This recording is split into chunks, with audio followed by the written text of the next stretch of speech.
14 minutes to 9 o'clock. It's a Wednesday, so we have something special, as with all our Wednesdays. It's called AgroBuzz, and this week we're taking a look at a very exciting project being put on by the Jamaica 4-H clubs, or being executed by the Jamaica 4-H clubs. Now, earlier we spoke to somebody who is a scientist in aquaculture, and this project is focused on the development of an aquaponics model for urban gardens.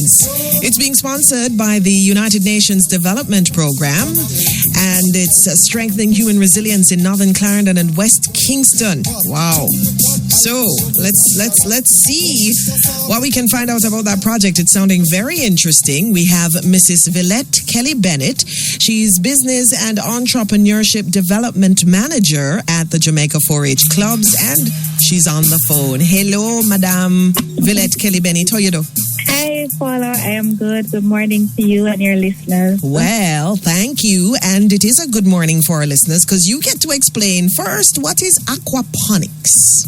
All right. So, Aquaponics System really is a growth system whereby we use fish as the fish is grown both for food as well as providing nutrients in form of nitrogen for plant production. And so it becomes an integrated system where while you're growing your plants, your fish is also being grown, providing, and within a short span time, you'll be able to get both protein as well as vegetables. It's a very integrated system. It manages land space, especially our urban communities that may not have a lot of land space for production. This can be done in very small spaces. And the model that we have at the Duke Street office it shows how creative you can become with your space. The system is also so unique in that there's no need for fertilizer. It can be straight organic. Of course, you don't need soil because the growth system is pebbles, rocks, water, and the nutrients coming from the fish in form of nitrogen. And so it's a very dynamic system that can be adopted in very small spaces, as well as it can be commercialized. And we're actually having a commercial project that we're developing at our Vernon Field Center. And I just want to add quickly, Paula, that the aquaponics model that we have at the Duke Street office was actually supported by another project in Med, but the United Nations Trust Fund for Human Security, Strengthening Human Resilience in Northern Clarendon and Kingston provided additional support to establish the urban model farm that we have at our Duke Street office. Hold on. Let me swallow. That's a whole heap. This is a lot I'm chewing on. So let's back up. So the first part is that, which is sounding very attractive. We just spoke about fish farming in the backyard, probably not too long ago, some weeks ago. And you're now saying that we can have a little mini fish farm, which is not just about the fish, because while we're raising the fish, we're using the waste products to feed vegetables? That's right. Oh. And you're saying that at your office on Duke Street, you have a model that we can come look at? Certainly. And you're saying that this is going on around the place, and you have special funding. And it started with one project, but you get additional funding now to promote this aspect of it. To promote the model, the urban model farm. So the urban model farm showcases different production systems, different technology. What do you mean different production system? What does that mean?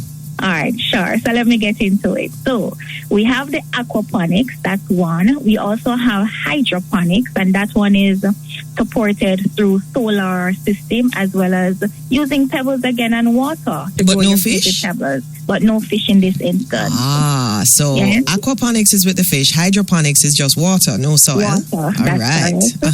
We also have a series of containerized gardens, plants showing different plants that can be grown in different types of container. And let me just expand on that a little. So, for example, you have no yard space, but you want your mangoes, you want your guava, but you have no space.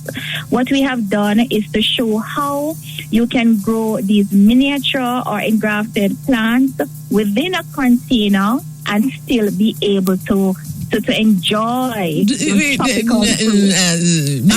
mango tree in a container. What? So if you come, you'll see we have a bearing pear tree. What? Yes.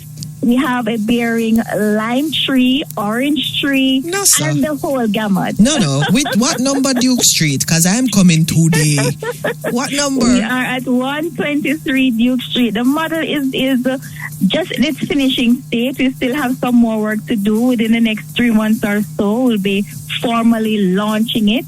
So Jamaica and the world can see. Okay, so we have aquaponics, hydroponics, container gardening. Containerized, right?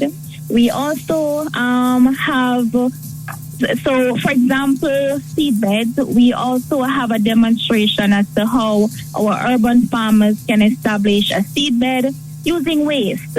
We also have livestock. So we have our birds, we have our rabbits, and the whole thing is now integrated utilizing technology. So we have a water harvesting system that captures water from the roof naturally and feeds the garden. We have our irrigation system, which is automated, and so that controls temperature, humidity within the house, check pH level, for example. And then we also have matched with it our composting, and so we're moving from waste to utilizing the waste to provide nutrients, additional nutrients for the crop. And so, for example, from the livestock, the waste that they would excrete, we now use this to provide nutrients for the crop. So it's a fully integrated system. Mrs. Very interesting. Kelly Bennett, it is so interesting that I've gone way down this garden path with you and taken you away from aquaponics, which was really where our focus needs to be. But I'm coming to see all of that. And then I want to learn some more about that aquaponics model for urban gardens. So as it exists now, who can benefit from this program? So the whole idea is, and it is really expanding on our other initiatives. So we started our home garden initiative, whereby we were encouraging Jamaicans to produce for themselves, especially when we experienced what we experienced with COVID. And having done this, and having our school garden system and our urban, we also have an urban garden system for schools. Again, limited space. We show them new technology, new approaches. So spanning from our home garden, our school garden, our other training components, the urban garden model will really provide different or demonstrate different production units that a family can adopt, a school can adopt. So pretty much anybody. Jamaica, anybody. So anybody can have that. I love the sound of that. And I think people are seeing the possibilities, and you're going to get some enough phone calls. We have to wrap up, but what's the number to call? All right. Thank you, Paula. So you may contact the Jamaica 4-H Clubs, 927-4051. And you can also check out our website pages and our social media pages. And just put in Jamaica 4, the digit 4. Jamaica, that's correct. 4-H Clubs. Thank you so much, Mrs. Bennett. Gosh, this was so interesting. Really appreciate it. Certainly. And we will be checking it out. Villette Kelly Bennett sharing with us the awesome project being led by the Jamaica 4-H Clubs, developing aquaponics for urban gardens. You know, that's heading towards our food security goals as a nation. Don't forget to follow the Ministry of Agriculture and Fisheries on Facebook at Ministry of Agriculture and Fisheries. Check them out on Twitter and Instagram at MOAFJM. And of course, join us again next week, Wednesday. This has been AgroBuzz. Woohoo! Francois, I know